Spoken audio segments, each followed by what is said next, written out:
In hot yoga, we transition between postures on the floor with a sit-up, usually done with pretty poor form.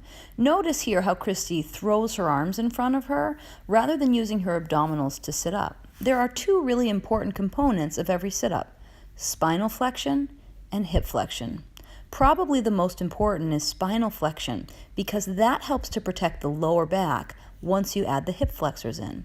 Here you'll see she presses her lower back to the ground and curves and flexes the upper spine up off the floor. It takes time and endurance and grit to build the strength here. But once you've built good spinal flexion and abdominal control, then when you add the hip flexors to bring the body into the full upright position, there's little to no strain in the lower back. So these sit-ups become a strengthening opportunity at very low risk. We use the same foundational principles in Pilates, except here it's called the C-shaped spine. Using the abdominal muscles, you draw the ribs closer to the hips, lower back to the floor, which lifts the shoulder blades up off the floor, using abdominal strength and not the neck. And this is the foundational principle to a significant amount of the exercises that we'll do in Pilates. Here we start working on the hollow shape that leads into many other exercises. Notice here how her abdominal muscles are relaxed, and you can even see Christy's ribs sticking out and lower back not on the floor.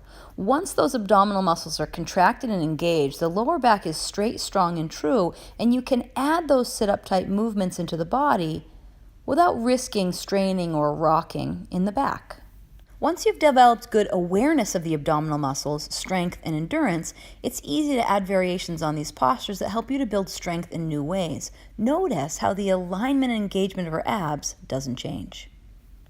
All of these foundational exercises build us towards doing some of the uber exercises like the hollow, a contraction of the abdominal wall that lifts the entire body up off the floor.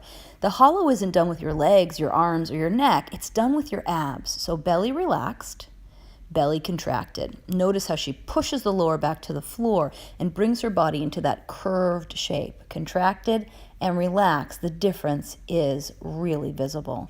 This is a tremendous full body strengthening exercise that's worth your energy. And now we'll examine how that abdominal strength shows up in the other exercises we do. Here, looking at leg circles, we'll watch as Eleni does this exercise with her abdominals relaxed. Yes, you can see the belly bulging, but notice as she lowers the legs towards the floor, how her lower back comes up off the floor. In proper execution, lower back down, abs strong, you'll notice all the action and activities in the leg with a tremendous amount of strain in the abdominals. It's a great way to get stronger.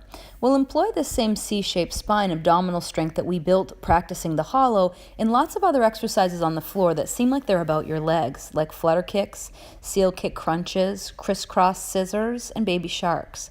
Notice how her abs stay in and lower back on the floor. In fact, to make it harder, try to lift the scapula higher from the floor. And it's always okay to do these exercises with the legs bent if you need to, until you have the flexibility and mobility to do it straight-legged.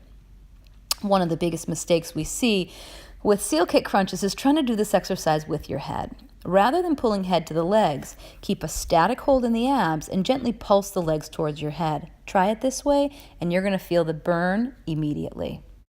With scissors, we all know that the lower your legs go, the harder it is. It creates more load on the abs, so it's an opportunity for you to get much stronger. Notice what great form Lenny has here, and you can see her lower back pressed steadily and firmly to the ground throughout. Unfortunately, what we see as teachers is often as the belly gets tired, the belly relaxes and the lower back comes up off the floor, and this actually causes lower back strain. So that reminds us that in Pilates, form is always first over depth in anything that we do. It's critical as you're trying to add intensity to your practice that you start by killing the form. Look at her lower back pressed to the ground. We'd much rather have you stay here with the legs up nice and high, maintaining that good quality and execution of the exercise so that you can maximize your benefit for it. That's what we're here for.